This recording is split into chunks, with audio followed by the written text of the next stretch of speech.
Hello అండి, అందరూ ఎలా ఉన్నారు? బాగున్నారా? సో మా ఇంట్లో చూడండి, మా బాబు వాళ్ళు సండే కదా ఆడుకోవటము.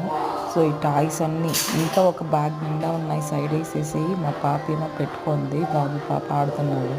చూసారు కదా, ఐరన్ మ్యాన్ అంట, ఒక కాలు విరగొట్టాడు. ఇది మా పాప బర్త్డే గిఫ్ట్, దాన్ని కాలు విరిచేశారు మా వాడు.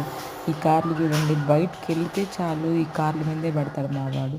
ఇవేమో ఫ్రూట్స్, ఇవి చూసారా స్కూట్స్, ఒకటి సరిపోవు అనమాట. పోయినప్పుడల్లా తెచ్చుకుంటాడు, ఒకటి కనిపించలేదు, మళ్ళీ షాప్కి వెళ్ళినప్పుడు ఇంకొక స్కూటీ తెచ్చుకున్నాడు. సో అటు చూస్తే కార్లు సెట్, ఇదేమో ట్రైన్, ఇవి చూడండి మౌస్. సో ఇదేంటంటే వెనక్కి పెట్టి లాగాలి, అవన్నీ తీసేశాడు. సో ఇవేమో కార్లు, షాప్కి వెళ్తే చాలు పోయినప్పుడల్లా ఎందుకురా అంటే ఇంక అక్కడ ఏడ్ చేస్తాడు. అందరి ముందు ఇన్సల్టింగ్గా ఉంటుందని మా హస్బెండ్ తీసేస్తే, ఇదేమో మా క్లే ఉంటుంది కదా, దాన్ని డబ్ లాగా చేసుకునేది, పెయింట్ లాగా కొట్టుకునేది అనమాట. ఇవి మా పాపయి. ఇదిగో ఆ కార్ చూడండి ఎంత బాగుండేది ఫస్ట్లో, ఇప్పుడు చూడండి సగమే వర్క్ అవుతుంది. నేను అందుకనే కొత్తవన్నీ తీసి పైన పెట్టేశాను. ఇవేమో కొన్ని ఆల్రెడీ యూజ్ చేస్తూ ఉన్నాడు. సో ఇది చూసారు కదా, ఐస్ క్రీమ్ మస్త్ అంటాడు మా వాడు. దీనిపైన క్లే వచ్చింది, డబ్బా నిండుకు, ఆ క్లే అంతా ఎగ్గొట్టాడా.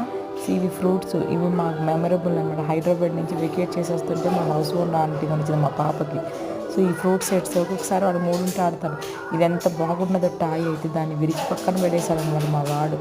ఇవి జేసీపీ సెట్స్ ఒక 12 వచ్చాయన్నమాట. లాస్ట్ ఇయర్ మా మదర్ దీయించుండే, అన్నీ విరిచేశాడు. సో ఇది అంతేనండి. ఇదేమో మళ్ళీ షాప్కి వెళ్ళినప్పుడు మళ్ళీ కొనుక్కొచ్చుకున్నాడు. వాటితో ఆడేది లేదు, పాడేది, తెచ్చుకున్నాడు, గట్టిగా ఆడినాడు, విసిరేశాడు. ఇంకా నేను ఇయ్యలేదు అనుకోండి ఏడుస్తూ ఉంటాడు. ఇవి ఫ్రూట్స్ వేస్తాను అనమాట. మా పాప చూడు, ఆ జేసీపీ సెట్లు ఆ కలర్స్ బాల్స్ ఏరిసేస్తుంది అనమాట. ఇంక ఇంతే పని, ఇవ్వలేదని ఒకే ఏడుగు. మీ ఇంట్లో కూడా అంతేనా? Bye bye.